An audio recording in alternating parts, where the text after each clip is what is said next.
said Laura in a terrible, frightening voice. She was very angry with Olivia. She felt that her anger was going down the rain pipe to her aunt. At the same time, she almost laughed. This was a very funny conversation.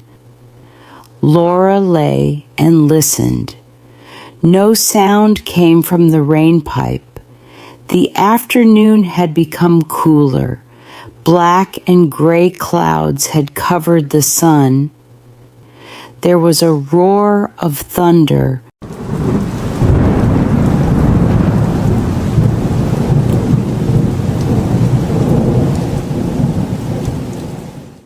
A storm was coming. Laura dressed quickly, went down the ladder, and ran to the courtyard.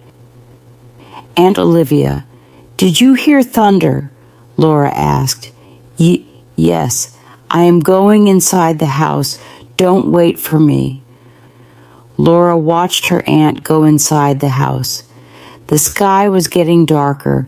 Laura took the blankets and the chair and hurried inside. Then the storm began. Olivia did not come downstairs to tea because she did not like thunder. Steve did not arrive home until after tea.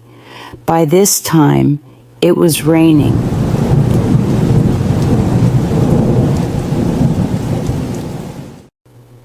Laura went to her flat and got ready for dinner.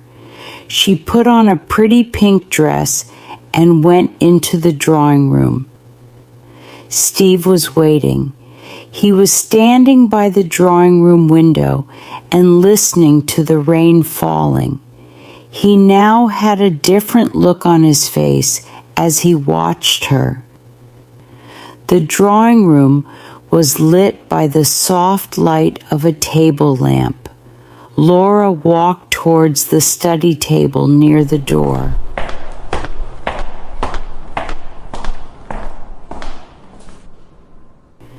When she heard the door opening, Laura suddenly turned on the switch of the ceiling light. Her aunt, wearing a black dress, stood in the doorway. The strong light showed her face clearly.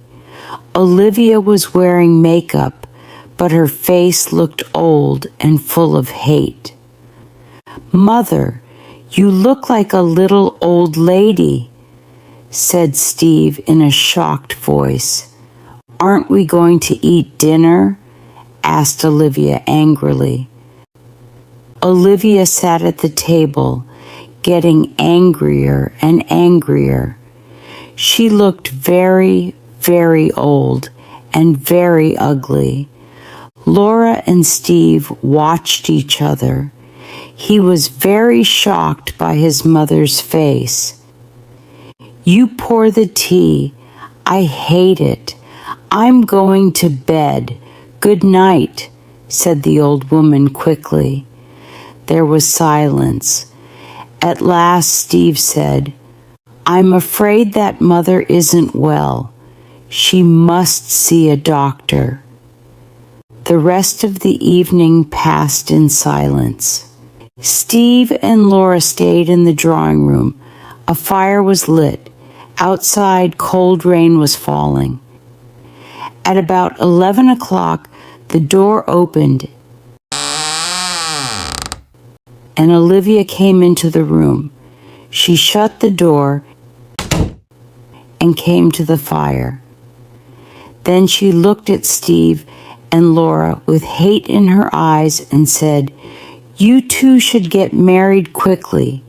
You are so much in love." Steve looked up at his mother and said quietly, "You believe that cousins should not marry, Mother. You told me that often." "I do believe that cousins should not marry," replied Olivia. "But you're not cousins. Your father was a French priest, Steve. He was a great man, and he was too great to have a weak son like you." With a terrible look on her face, Olivia left the room. Olivia had gone mad. Her madness went on for a week. The doctor came and told her that she must sleep.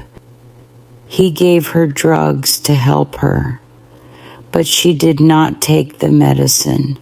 She walked in her room looking ugly and full of hate. She would not look at either Steve or Laura.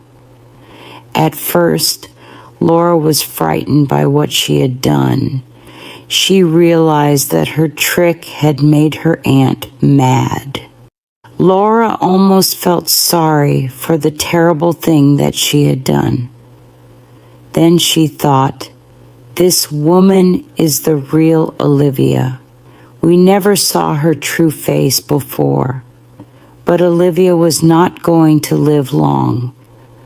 She stayed in her room and did not see anyone.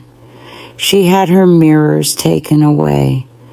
She did not want to look at herself.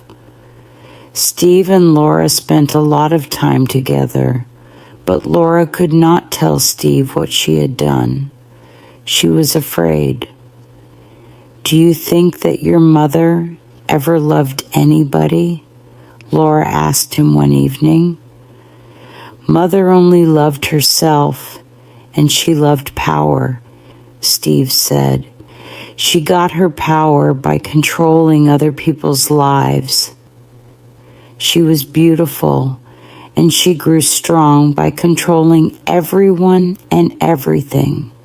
She destroyed Jack, and now she was destroying me."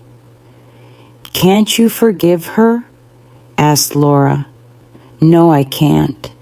She took other people's hopes and happiness and destroyed them."